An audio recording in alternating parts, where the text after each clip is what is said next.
데일리 브리핑. 네, 매주 월요일 아침 데일리 브리핑에서는 저희 워싱턴 한면택 특파원과 함께하는 날입니다. 한 특파원 안녕하십니까? 네, 안녕하십니까. 워싱턴입니다. 네, 요즘 발표되는 미국의 경제 지표들이 상당히 좋습니다. 또 10년에 한 번 기록할 수 있는 3% 성장을 달성했다. 그래서 이 연착륙에 성공한 것이 확실시되고 있는데, 그래도 또 위험 요소들이 있다고 지금 이야기들이 나오고 있는데 어떤 것들이 있는 겁니까? 네. 위험 요소는? 네, 지금 말씀하신 대로 미국 경제 성장률, GDP 국내 총생산 성장률이 지난해 통계가 모두 나왔거든요. 네. 그런데 이제 4분기 연말 대목의 10월, 11월, 12월의 성장률은 3.3%, 또 2023년 말, 또 2022년 말과 비교한 1년간의 연간 성장률은 3.1%가 나왔습니다. 3% 성장률은 정말로 10년에 한 번 볼까한 그런 상당히 건전한 대단한 그런 성장률이거든요. 네. 이것에 이제 근년에도 그렇게 3% 달성을 거의 목전까지 갔다가 미끄러지고 그랬었는데 이제 지난해에는 2023년에는 연간 성장률이 3.1%를 기록했다는 것이니까 상당히 놀라운 성과가 아닐 수가 없습니다. 물론 GDP 성장률은 3번 발표됩니다. 이번에 나온 게, 지난주에 나온 게 이제 1차고 2차, 3차까지 나오기 때문에 수정될 수가 있고 변동될 수가 있기 때문에 아직 속단하기는 어렵습니다만은 그래도 이제 첫 번째 잠정치에서 이렇게 놀라운 성장률을 기록했습니다. 미국 경제 GDP의 68%는 소비 지출입니다. 미국민들이 실제로 돈을 쓰고 또 물건을 사서 지출을 해야만 이제 이 성장률을 지탱할 수 있는 그런 내수 경제이지 않습니까? 네. 그러다 보니까 미국 경제를 이렇게 3% 성장을 달성한 것이 바로 이제 미국민 소비자들이 그만큼 지갑을 계속 열어서 돈을 썼다. 그 다음에 이제 지난 연말 대목도 뜨거웠다라는 점을 보여주는 것입니다. 그런데 미국민들이 또 쓰려면은 대다수는 사업하시는 분도 있지만은 월급 봉급자 생활자들은 일자리가 안정이 되지 않겠습니까? 네. 그러니까 이제 일자리가 생각보다 굉장히 강력한 그런 고용시장이 유지가 됐던 것이죠. 그러다 보니까 지난 12월에도 한 달 일자리 창출, 일자리 증가가 가장 중요한 건데 이게 21만 6천 개나 증가한 바가 있습니다. 다 10만 대 아래로 떨어질 것이라고 예측을 했었는데 20만 명대를 넘어섰기 때문에 굉장히 높았고요.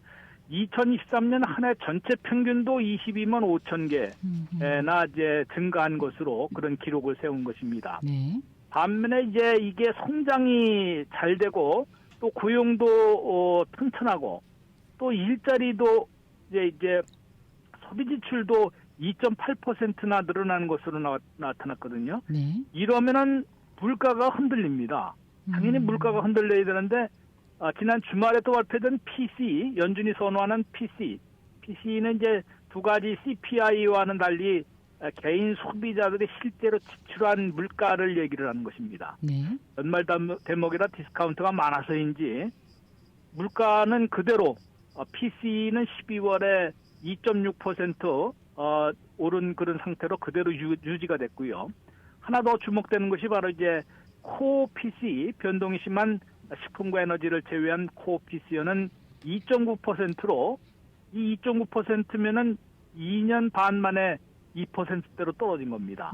그렇다 보니까 상당히 모든 지표가 그야말로 누구도 모두가 좀 놀랄 정도로 지금 상당히 좋게 나온 것인데요. 이게 역으로 얘기하면은 위험 요소가 생긴 게 여러 가지 변수가 앞으로도 있겠습니다만은 가장 이제 조금 우려되는 것은 이 일자리가 불안해질 수도 있다는 조짐이 나오기 시작했던 겁니다. 일자리가 불안해지면 당연히 소비 지출이 좀 줄어들 수밖에 없는, 그 다음에 소비 지출이 냉각되면은 성장률이 떨어지는 그런 상황이 벌어질 수밖에 없거든요. 네. 그래서 연준도 이게 어느 정도 올해 2024년 새해는 실업률이 좀 올라가서 일자리가 좀 불안해질 수밖에 없을 것이다. 그래서 성장도 저성장으로 지금 잡아놓고 있는 상황인데요. 이게 설설 벌써 새해 벽두부터 지금 현실화될 가능성이 조짐을 보이고 있기 때문에 적절한 위험 요소로 꼽히고 있는 겁니다. 네, 그래서 그런가요? 미국에서 이제 취업하기도 또 이직 후에 재취업하기도 1년 만에 2배나 더 어려워졌다라는 이야기가 나오고 있는데 이거 어떤 변화입니까?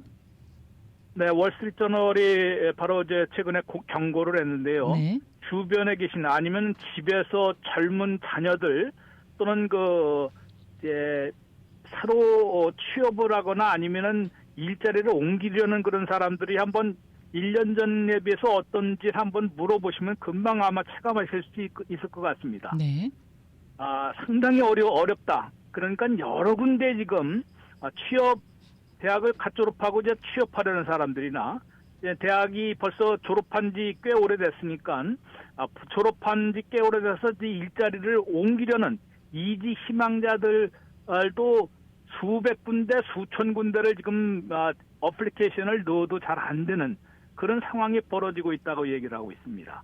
월스트리트저널은 공개적으로 1년 전에 비해서 일자리 취업을 하거나 재취업을 할 때, 그러니까 이직 후 재취업을 하는 사람들이 일자리 구하기가 지금 2배나 1년 만에 어려워졌다라고 단정을 짓고 있습니다만은 네. 한마디로 해서 1년 전에는 한 명이 취업하려고 또는 이직을 희망자들 앞에 2자리가 오퍼가 됐다 합니다. 그러니까 잡 오프닝이 이제 2개는 적어도 오퍼가 됐었는데 지금 이게 역으로 거꾸로 됐다고 하거든요. 그러니까 이제 일자리 한 자리를 놓고 최소 2명이 겨루고 있는 그런 상황으로 변했다라고 월스트리트저널은 전했습니다. 근데 이건 어디까지나 개괄적인 그런 통계죠. 네. 화이트 컬러, 우리 그 자녀들도 많이 하는 화이트 컬러 직종은 아주 그보다 훨씬 더 심해졌다라고 얘기를 하고 있습니다. 금융계나 마케팅, 소프트웨어 개발 이런 화이트 컬러 직종에서는 신규 취업이나 이직 재취업이 상당히 어려워진 것으로 월스트리트저널은 경고를 했습니다. 실제로 또 이직을 해도 잔류하는 것보다 임금이 예전과 같이 많이 오르지는 않고 있다고 합니다. 네. 그러다 보니까 이게 이직하려는 사람들은 더 많은 임금을 받거나 더 좋은 베네핏을 받고 이제 일터를 바꾸려는 거 아니겠습니까? 그런데 이게 그렇지 않고 오히려 예전에는 2022년 8월에는 이제 자리를 옮기면은 임금을 3포인트는 더 받았대가 하는데요. 네, 평균적으로. 네. 그랬었어요. 올 초 현재는 0.8포인트 차이에 그치고 있기 때문에 새 직장에 적용하는데 오히려 그 스트레스만 받기 때문에 이제 이직자들도 많이 줄어든 형편입니다. 실제로 이직자들이 400만 명 아래로 지금 떨어져 있는 상태거든요. 이런 것으로 볼 때는 상당히 좀 어렵고 또 수백 군데, 수천 군데 내는 사람도 있겠지만은 아예 그 봉급이나 또 그 샐러리나 이 베네핏을 깎고 들어가는 것을 감수해야만 겨우 지금 일자리를 얻는 그런 상황이 벌어지고 있다고 합니다. 명문대 노스웨스턴 대학을 졸업한 한 23살의 졸업생은 프로페셔널 전문직이어서 연봉으로 7만 5천 달러나 받은 적이 있었는데 불행히도 해고가 됐다고 하는데요. 아이고, 네. 또 자신 있게 한번 원서를 냈는데 1,700군데나 냈는데도 아직 취업을 못하고 있다고 합니다. 아이고, 네. 그리고 30세 여성 디자이너는 350군데를 냈는데 18군데에서 면접은 받지만 아직 안 됐고요. 회사에서 연봉을 제시하는데 이게 무슨 디자이너인지 모르겠습니다. 17,000달러밖에가 제시가 안 돼서 어이구. 한 8,000달러를 더 해달라. 그다음에 2주간의 유급 휴가를 요청했는데 거절당해서 아직도 취업을 못하고 있다고 합니다. 그런데 앞으로 가장 위험한 위기가 이 한 달 일자리 증가폭이 급속히 냉각될 수 있다. 이런 이제 얘기들이 나오고 있는데 이게 어떤 내용입니까?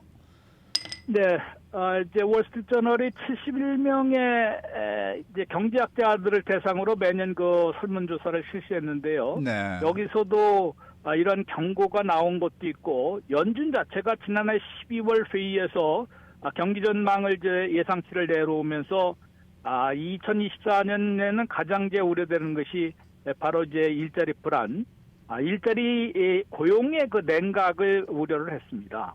그래서 이제 고용 냉각은 좀 전에 말씀드린 대로 소비 지출도 주로 이제 둔화될 수밖에 없고 경제 성장은 저성장에 그칠 것이다라고 연준 자체도 경고를 해놨는데요. 이게 과연 지난해는 경제학자들이나 연준의 경고와는 달리 잘 나갔거든요. 그걸 다 예상을 뛰어넘은 것입니다. 네. 그런데 지난해는 현실화가 안 됐지만 올해는 현실화될 수 있다. 그러니까 좀 시기만 늦춰진 거 아니냐. 지금 연착륙은 연착륙인데 불경기까지 떨어지지는 않더라도 경기 둔화가 시기가 늦어져서 올해는 실제로 현실화될 수도 있다라는 경고가 아직도 나온 것인데요. 그 중에서 월스트리트저널의 경제학자 71명이 경고한 것은 내다본 것은 한 달 일자리 증가폭이 급속히 냉각될 것 같다라고 경고를 하고 있습니다. 지금 좀 전에 말씀드린 대로 지난해 12월에 한 달 일자리 증가폭이 21만 6천 개라고 말씀드렸는데요. 네. 또 22만 5천 개가 연평균 한 달 증가치였습니다. 이것이 올해는 6만 4천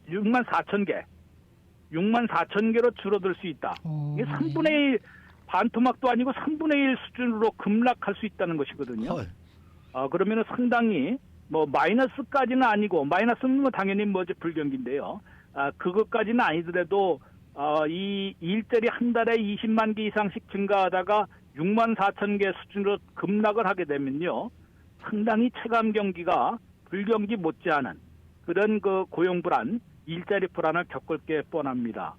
그래서 이제 연준이 예고한 것은 실업률을 올라갈 것으로 이제 공개 예고를 했습니다. 네. 지금 현재 실업률이 3.7%거든요. 네. 그런데 이제 올 연말에 가면은 4.3%까지 될 것이다라고 얘기했는데 월스트리트저널의 경제학자들도 둘로 나눠서 올 6월에는 4.1%로 올라가고 올 연말에는 4.3%로 올라갈 것이다.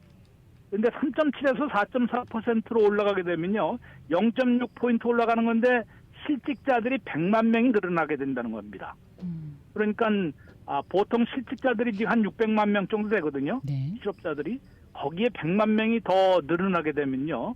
상당히 일자리 불안, 또 미국민들의 불안감이 그야말로 불경기를 겪는 그런 못지않은 체감 경기에 빠질 수도 있다라는 경고를 하고 있는 것인데요. 물론 이제 지난해와 마찬가지로 여러 가지로 이제 그런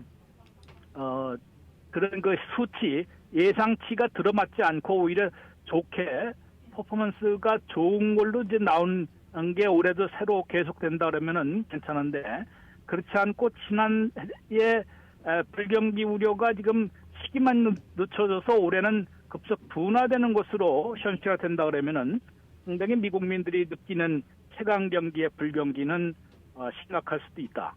그러면은 지금 사실 소비 지출이 2.8% 늘어난 연말 대목에도 잘 아시겠지만은 신용카드 쓰는 사람들도 많았고 또 buy now pay rate라는 거 있지 않습니까? 맞아요. 네. 그냥 무이자 할부 금융입니다. 무이자 할부로 공짜로 지금 외상으로 사고 그다음에 돈은 매달 이제 갚아나가는 이자가 안 붙는 것. 이게 상당히 많이 늘어났거든요. 네. 이러다 보니까 이게 어찌 보면은 소비 지출이 그만큼 늘었다고는 하지만은 미국민들이 소득이 많이 늘어서 돈을 많이 쓰는 것이 아니라 이런 다른 방법 때문에 늘어나는 것이어서 이게 자칫하면은 정말로 일자리 없어지면은 일자리 불어라면은 그것도 살 수 있겠습니까? 그러니까. buy now pay later도 지금 일자리가 안정되고 돈을 계속 벌고 있으니까 사는 것이죠. 이럴 경우에 상당히 급속도로 나빠질 수도 있기 때문에 그런 위험 요소가 아직은 남아있다라는 지적을 받고 있습니다. 네. 네. 오늘 말씀 잘 들었습니다. 네, 고맙습니다. 네, 지금까지 워싱턴 한면택 특파원과 함께했습니다.